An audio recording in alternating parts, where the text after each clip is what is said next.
اور پھر red zone کو بالکل سیل پیک کیا ہوا تھا. جو کیبنٹ والے لوگ ہیں، کابینہ میں نوکری کرتے ہیں، ان کو بھی نہیں جانے دیا جا رہا تھا. پارلیمنٹ کے گیٹس بند تھے اور دھرنا جاری تھا. دھرنا تھا کتنا؟ صرف 20-25-30 لوگ ہیں، میں پہلے بتا چکا ہوں.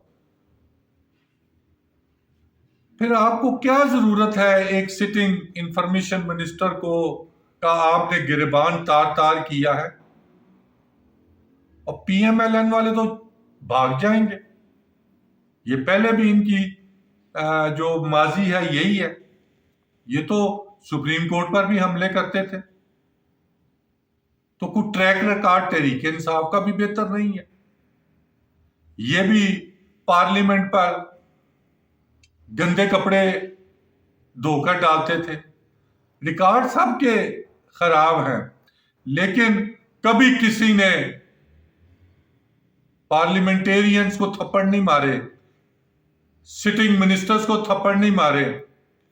کیا یہ اس بات کی طرف جا رہے ہیں کہ جیسے شفیع جان کو گریبان تار تار کیا گیا ہے، ایسے ہی تارڑ کا گریبان کوٹ تار تار کیا جائے پشاور میں؟ یہ یہی چاہتے ہوں گے.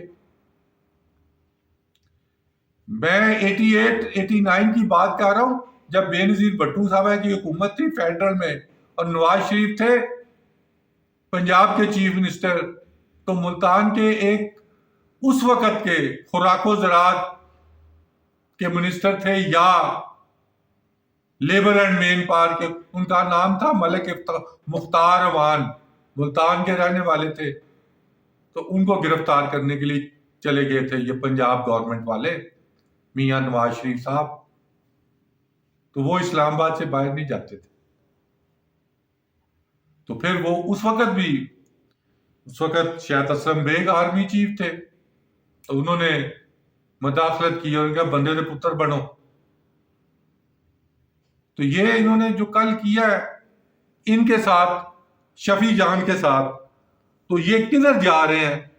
تو یہ سوچ لیں، سمجھ لیں اور پلے بن لیں. فواد چودھری بھی انجی کرتا ہوں سی. پھر آپ نے اس کو جیسے پولیس کے آگے بھاگتے دیکھا ہے اور کلا بازیاں آپ نے دیکھی ہوگی. اور تارا سر تو تے اگے پیچھے ہی کوئی نہیں ہے.